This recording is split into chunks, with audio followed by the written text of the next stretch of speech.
There may be some changes in the siting of statues in the Marly courtyard, but only statues from the gardens at Marly can be displayed there, and their number is limited. Few, if any, changes can be made to that. In the Puget Courtyard, named after the sculptor Pierre Puget, 1622 to 1694, there is a wider choice possible. Any statues by French sculptors of the 17th, 18th or 19th centuries can be included, and additions and changes are quite often made. A new presentation in 2024 of the neoclassical and romantic statuary in the Puget Courtyard includes statues of Metabus by Nicolas Bernard Hadji and of Velleda by Hippolyte Mindron, which had both previously been on the ground floor of the Richelieu staircase, dealt with in Le Louvre, Part 15.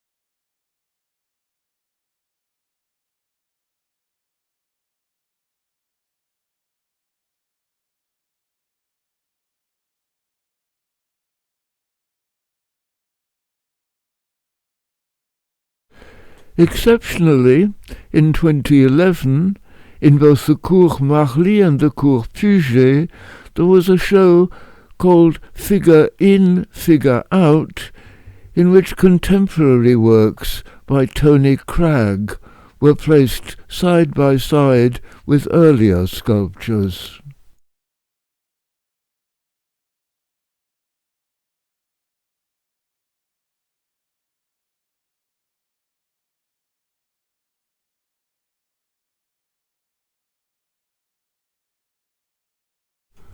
The arrangement of the Puget Courtyard resembles that of the Marly Courtyard, but it is less symmetrical and has one level fewer.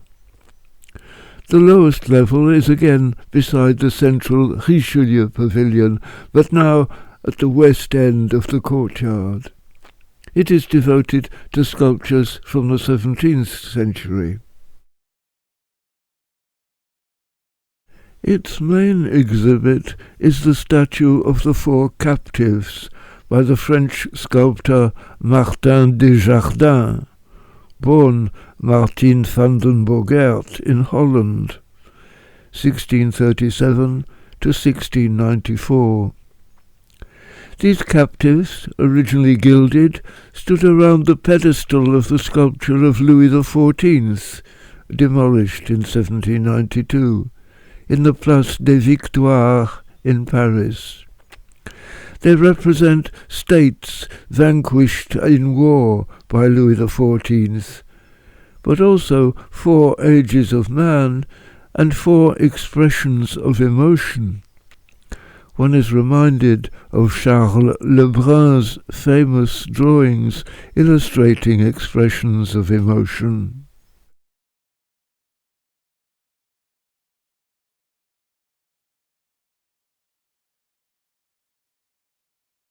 The background, on 2 walls, is a display of medallions which adorn the lamps in the Place des Victoires, and of plaques from the pedestal of the statue, all commemorating victories and accomplishments of Louis XIV, and all by Martin Desjardins.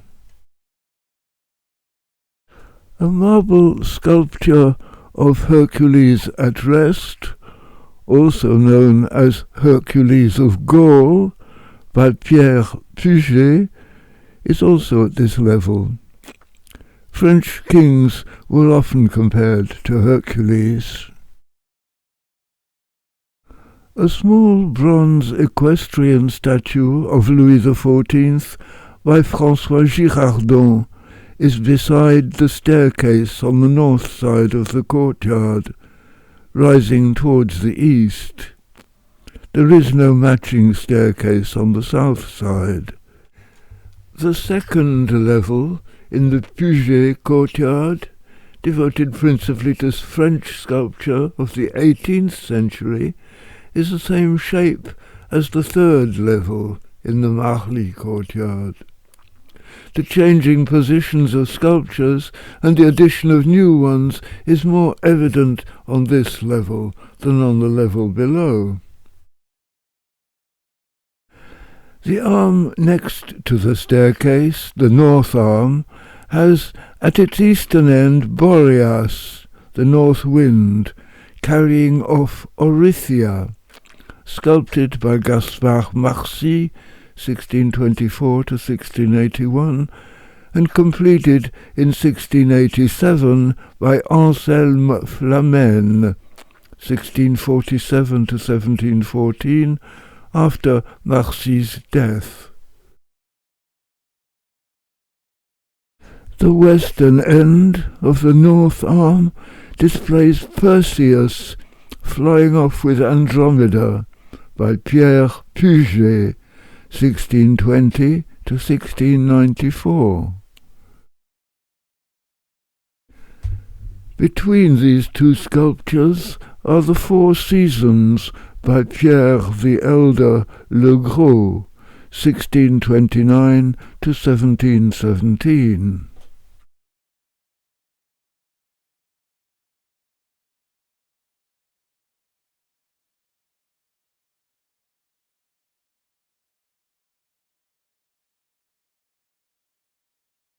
Some photographs show, in front of these four herms, the reclining figure of a nymph with a shell, by Antoine Coisevaux, 1640 to 1720. It was commissioned in 1683 as a copy of an ancient statue. An addition was made to this arrangement from May the 25th, 2019 to February the 24th, 2020, when, to commemorate 30 years of the glass pyramid, 6 contemporary golden paintings of roses by Jean-Michel Ottoniel were displayed in the Puget Courtyard. On the opposite, southern arm of the second level, there are at first 2, then 4 similar herms.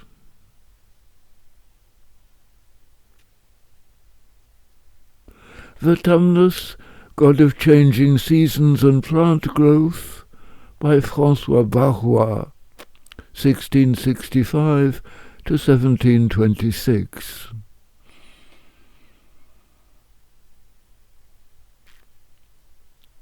Spring, or Pomona, goddess of fruit trees and gardens, wooed by Vertumnus, also by François Barrois.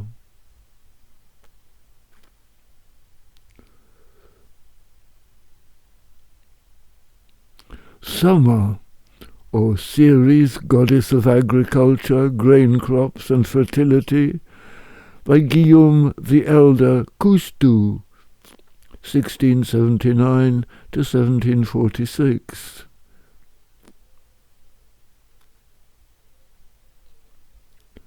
Winter, carrying a brazier, by Jean Raon, 1630 to 1707.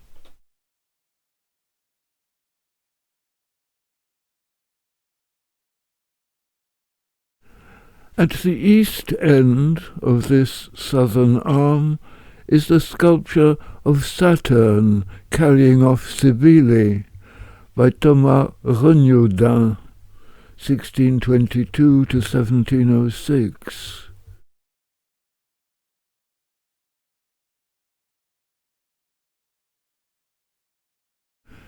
To complete this quartet of flights, in the southeast corner of the second level arm, on the wall supporting the third level terrace, is a winged dragon by Paul Ambroise Slotz, 1702 to 1758.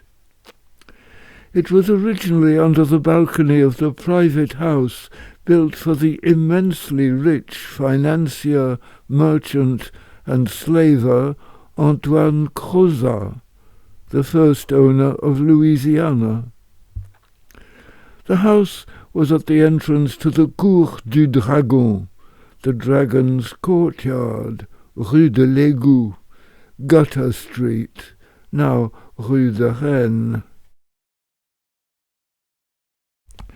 In the centre, between the two arms on the second level, is Milo of Crotona, sculpted by Puget.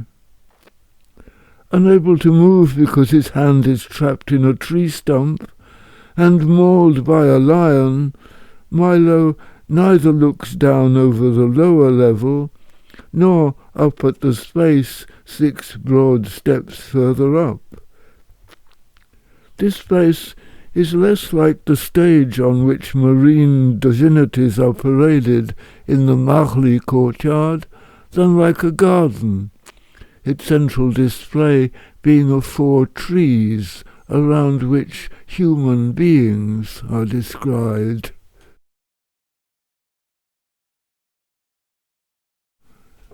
To the right, at the foot of these broad steps, like a beggar on church steps, the Crouching Venus by Quasvox has been placed.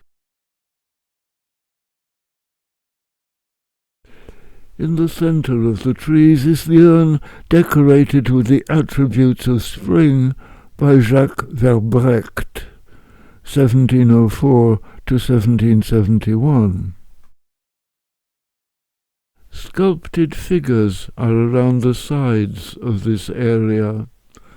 On the north side, before the foot of the staircase leading westward up to the top level, are statues of Hannibal by Sébastien Slotz, 1655 to 1762, and of Julius Caesar by Nicolas Coustou, 1658 to 1733. The south side of this level is inhabited by Marie Adélaïde de Savoie, Louis XV's mother, as Diana the Huntress, sculpted by Antoine Quasvox. She's not placed with her back to the side wall, but further away, so as not to block the doorway, and facing the steps. Next come Marie Leczinska, Louis XV's wife, as Juno, and Louis XV as Jupiter, both by Guillaume Coustou the Elder. A seated couple, Vertumnus and Pomona, by Jean-Baptiste Lemoine, 1704 to 1778, complete the display along this wall. Vertumnus, a shapeshifter, is removing the mask he wore to disguise himself as an old woman in order to gain access to Pomona. Pomona repels him, while a cheeky Cupid pulls back her skirt to reveal a knee. This story is told in Ovid's Metamorphoses, which was one of Madame de Pompadour's favourite texts. Madame de Pompadour was the mistress of Louis XV, and then his close friend. She was also a celebrated patroness of writers and artists, including Lemoine. The back wall of this space displays 3 bas-relief panels by Claude Michel, known as Claudion, 1728 to 1814. In the centre is a semicircular plaque, a circle in the centre between symmetrical depictions of two satyresses, each playing with a satyr child. On each side of this are rectangular bas-reliefs of children's bacchanals. On one side, Bacchus panther defends its young, and on the other, a goat is led to the sacrifice. Two freestanding statues have these bas-reliefs as their background. Madame de Pompadour, as an allegorical figure of friendship, carved by Jean-Baptiste Pigalle, 1714 to 1785, and Pigalle's sculpture of Love, a child Cupid embracing friendship, a seated female with the features of Madame de Pompadour. At the top of the stairs, on the northern arm of the top-level terrace, is the bronze statue of Mercury fastening his sandal by Jean-Baptiste Pigalle, 1714 to 1785. Close to it sprawls the contrasting figure of The Sleeping Faun by Edmé Bouchardon, 1690 to 1762. This photograph also shows an empty plinth. At this level, the sculptures have had perhaps more changes and additions than elsewhere. Not only 19th century works, as would be expected, are displayed, but those representative of neoclassicism and romanticism. The display has also sometimes seemed to be dominated by depictions of Napoleon I. The eastern arm of the top terrace has had as its centrepiece an Italian bust of the emperor by Lorenzo Bartolini, 1784 to 1850. It was commissioned to overlook the entrance to the Musée Napoléon at the Louvre. The Awakening of Napoleon to Immortality by François Rude, 1784 to 1855, has been displayed at the southern end of the east arm, looking along the south arm. This sculpture was created in 1840, the year of the return to France of the Emperor's remains. Napoleon in Triumph by François-Frédéric Lemeau, 1772 to 1827, 2.6 meters high, has stood at the other end of the eastern terrace, looking along the northern arm towards Mercury. This statue was commissioned to stand on top of the Arc de Triomphe du Carrousel, driving the chariot pulled by the Greek bronze horses removed by Napoleon from St. Mark's, Venice. It was not approved by Napoleon and did not remain there long. On the top level of the Puget Courtyard, Bartolini's bust is shown surrounded by heroes. The Soldier of Marathon, announcing victory, by Jean-Pierre Cortot, 1787 to 1843. Cato of Utica, reading the Phaedo of Plato before committing suicide, by Jean-Baptiste Roman, 1792 to 1835, finished by François Rude, 1784 to 1855. Hercules fighting Archelaus, who is transformed into a snake, by Jean-François Boziaux, 1764 to 1827. Theseus and the Minotaur, by Étienne Jules Ramé, 1794 to 1862. While brawny nude Spartacus, by Denis Foyatier, 1793 to 1863, surveys them all thoughtfully and threateningly. In this view, from behind Spartacus, Theseus and Archelaus are not present, but Prometheus, by James Pradier, 1790 to 1852, is. Also present is one of David d'Angers' busts of Georges Cuvier and François Arago. David's busts are also seen in the photograph showing Hercules' return to the Louvre after renovation. When Napoleon's bust became the central feature, these busts were moved from their central position to where they closed the view at the ends of the terrace.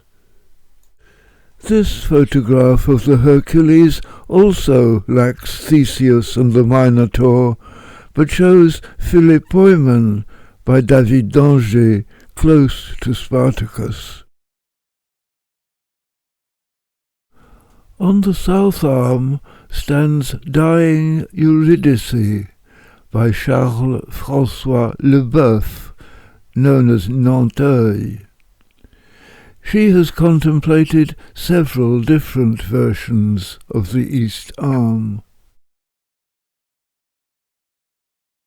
In one view, before the arrival of Napoleon's bust, she sees Phidias by James Pradier, 1790 to 1852.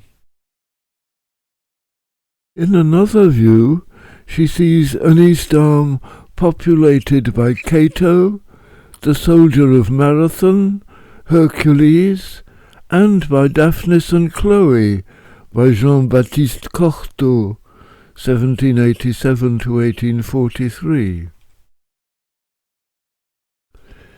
Daphnis and Chloe have also been displayed on the south arm, opposite a statue by Louis-Nicolas Jallet, 1802 to 1866, of Ferdinand Philippe, Duke of Orleans, eldest son of King Louis Philippe, dead aged 31 in 1842.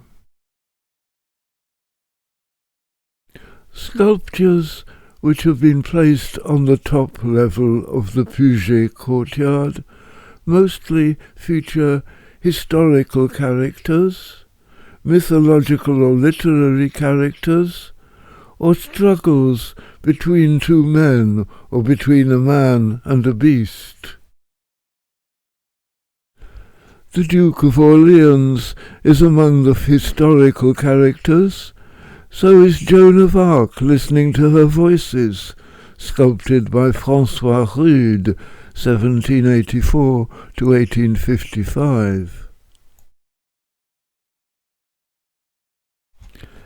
Mythological or literary characters include the baby Oedipus, revived by the shepherd Phorbas, by Antoine Denis Chaudet, 1763 to 1810. Aristeus, sometimes described as the god of gardens, by François-Joseph Boziaux, 1768 to 1845. Callipygus Venus, a copy of the Roman version by Jean Barrois, 1656 to 1726. Sent to Marly in 1695, where it was clothed in more concealing sculpted drapery by Jean Thierry, 1669 to 1739. Combats include The Hunter and the Stag in The Genius of the Hunt by Jean-Baptiste de Bay, 1779 to 1863. And Nisus and Euryalus, noble Trojan lovers who fought and killed each other because of a misunderstanding.